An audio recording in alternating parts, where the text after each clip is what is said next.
Assalamualaikum warahmatullahi wabarakatuh. Salam bahagia para guru Indonesia.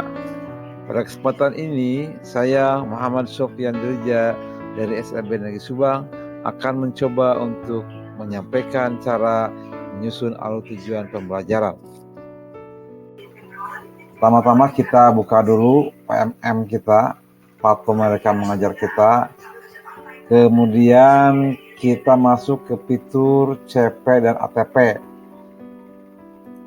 Dibuka. Kemudian kita batasi penggunaannya.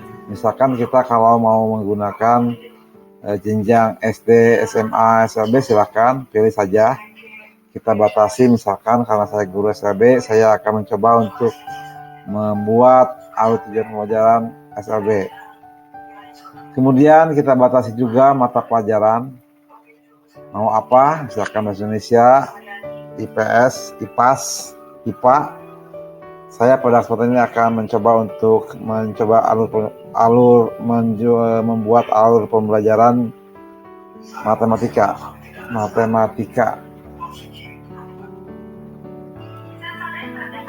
Pilih.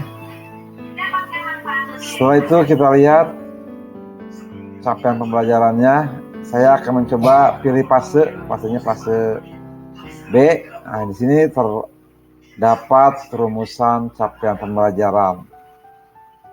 Nah, dalam capaian pembelajaran ini adalah rumusan capaian pembelajaran umum dan ada rumusan capaian per elemen.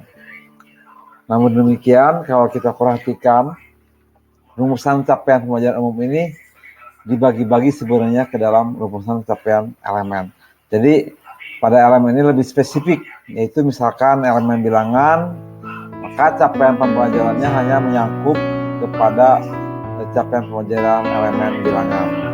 Kemudian setelah itu kita buat kertas kerja kita, mau di Word atau apa. Sementara saya ini sudah ada contohnya.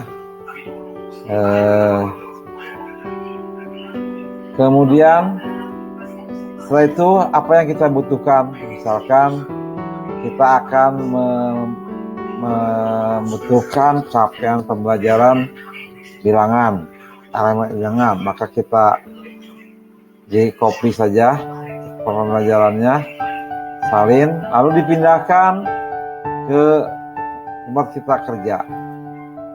Demikian. Setelah itu, setelah elemen bilangan ini kita pindahkan di tempat kerja kita, lalu kita perhatikan pada elemen bilangan ini terdapat beberapa kata yang menjadi kata-kata kunci. Misalkan di sini, peserta didik dapat membilang lambang bilangan asli sampai dengan 50. Ini adalah merupakan membilang lambang bilangan itu adalah merupakan kata kuncinya. Kita tandai dengan bloknya.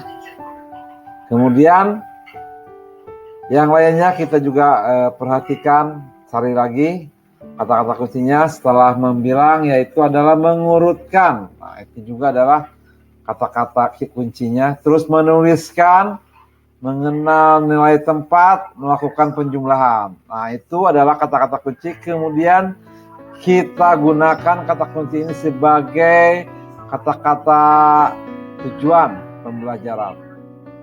Maka kita pindahkan kata kunci tersebut di bagian tujuan pembelajaran. Kita namai, misalkan ini elemennya bilangan, maka kita namai B1, membilang lambang bilangan asli sampai dengan 50. B2-nya mengurutkan bilangan asli sampai dengan 50 dan seterusnya sampai kepada B7. Setelah itu, setelah kita mengurutkan tujuan pembelajaran ini, kemudian kita urutkan atau kita masukkan ke dalam tujuan pembelajaran yang harus sesuai dengan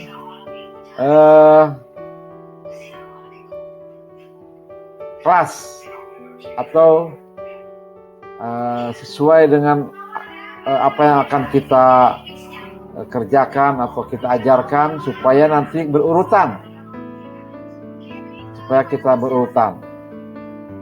Dalam hal ini saya, karena setelah saya lihat bahwa elemen capaian pembelajaran untuk SHB ini tidak terlalu banyak materi yang disampaikan, oleh karena itu maka ada beberapa tujuan pembelajaran yang diulang di kelas 3 dan di kelas 4, sehingga saya menginginkan bahwa tujuan pembelajaran fase B ini dapat diselesaikan selama 2 tahun, 2 kelas, yaitu kelas 3 sampai dengan kelas 4. Nah, karena seperti kita ketahui bahwa anak-anak kita mempunyai hambatan dalam segi kemampuan berpikirnya, sehingga tujuan pembelajaran ini kita ulang dan hanya ditambahkan saja pada kelas 4 itu ada menghitung dengan menggunakan proses menghitung bersusun ke bawah.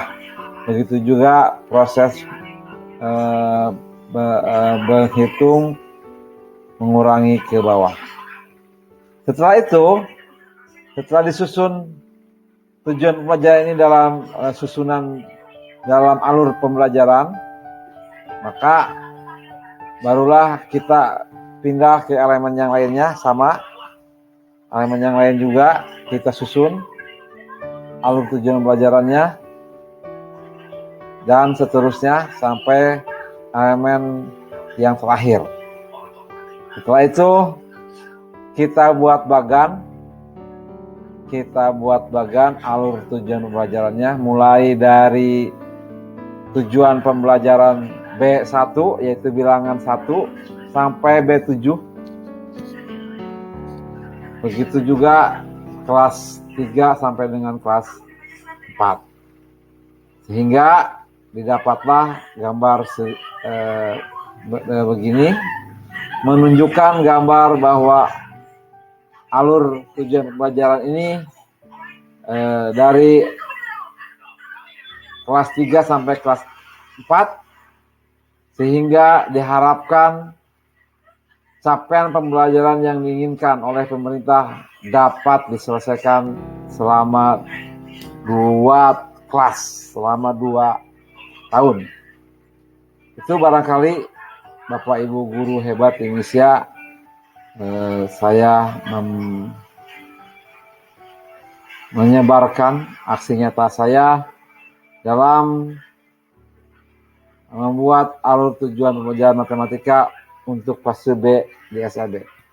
Mudah-mudahan bisa berguna untuk kita semua. Sekian, terima kasih.